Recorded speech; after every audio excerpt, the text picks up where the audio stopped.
Alright, so here we are, just like the first one. Went together perfectly. These are very well designed model kits, or the molds are just brand new and all the parts are crisply fitting each other. There's only one real criticism, and it's very minor. It's this decal around the tires.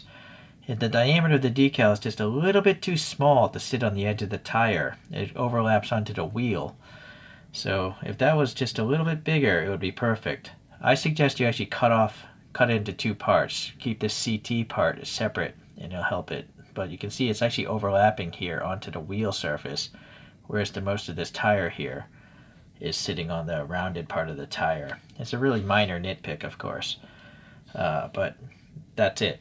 Otherwise, everything fantastic. The decals, they give you 2 or 3 different options of how you want to do this. 2 main options and then a few other little options for the numbers and stuff like that. Let's see here. So I painted the frame of this. It's hard to see through the red plastic, but maybe I could just take this off.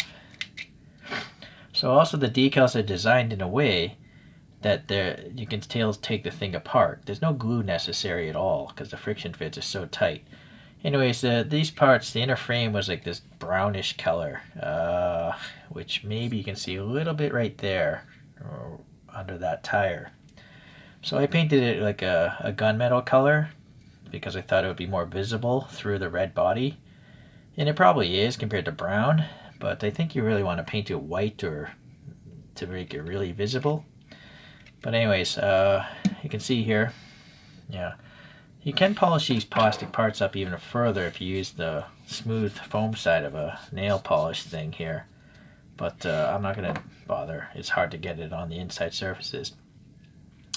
These are raw decals, by the way. I didn't clear coat this thing because I know clear coating stuff gives it an orange peel effect. So I'm just not going to touch this model very often. I'm going to lightly touch it here. I did use decal adhesive on all these things to try to keep them stuck to the plastic. I also used super strong mark fit on this particular part here because it would want to wrinkle up. So in order to get the decal to lay perfectly flat, you got to use decal softener. Alright. Okay, so you can see here there's a little green rhino beetle in there. I painted the eyes red and then I painted the tubing there gold. I also drilled out these flat surfaces and then I have these photo etched grills there. I guess they're supposed to be intakes. There are these headlight details. I kind of skipped over those. I didn't even notice them really. Probably because the decals are covering them up. Alright, so yeah, you can see nice tight fit and all that stuff. Oh, but yeah, I should take this off here. So this engine hatch is trapped by that piece there. So this I added some details as well. There are just 2 flat surfaces on these orange pieces, so I added a photo etch grill there, but it's kind of hard to see through the translucent plastic there. I also had some extra photo etch parts here, this one and that one, just to add a little more detail. And then I also drilled out these holes, added these wires, and then I drilled out those holes and just screwed in some metal screws for added detail.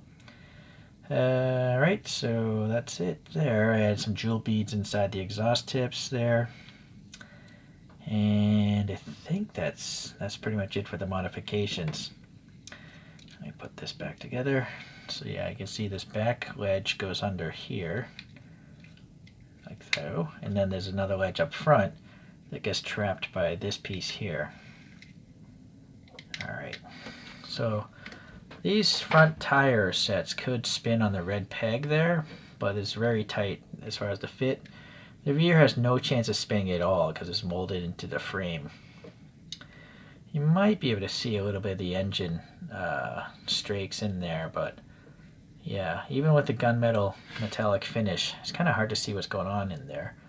Like there's the shock springs there, but I painted them, but you can't really even tell.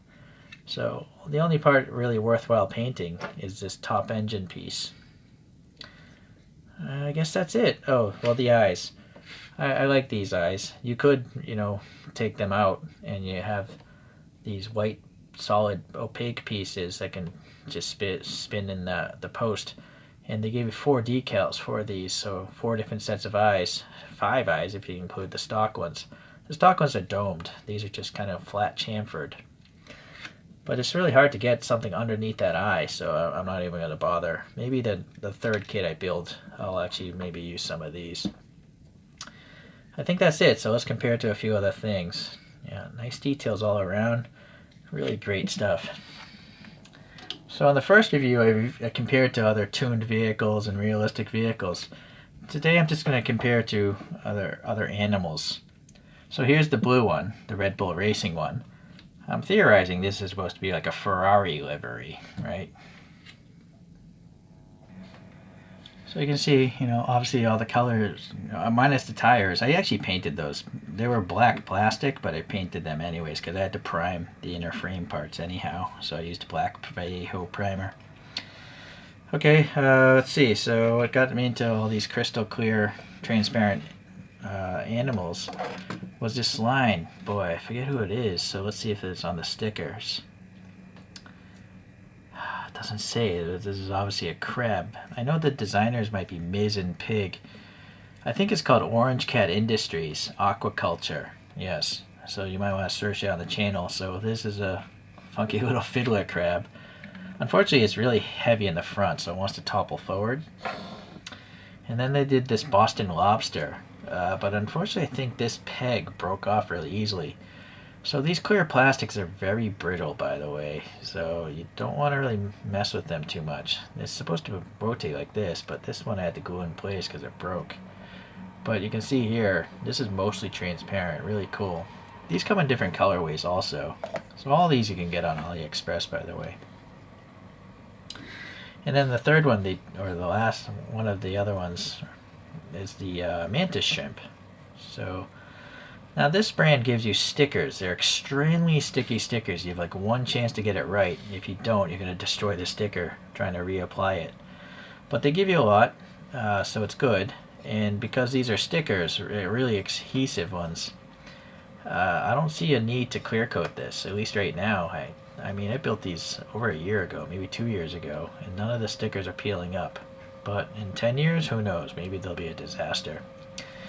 So decals generally are better than stickers, but in time these decals are going to want to flake off. So if you really care about it, you're going to have to clear coat it, but as I mentioned, I don't like clear coating stuff. I'm not good at it. Alright, so there we have a bunch of transparent animals. Yes, interesting.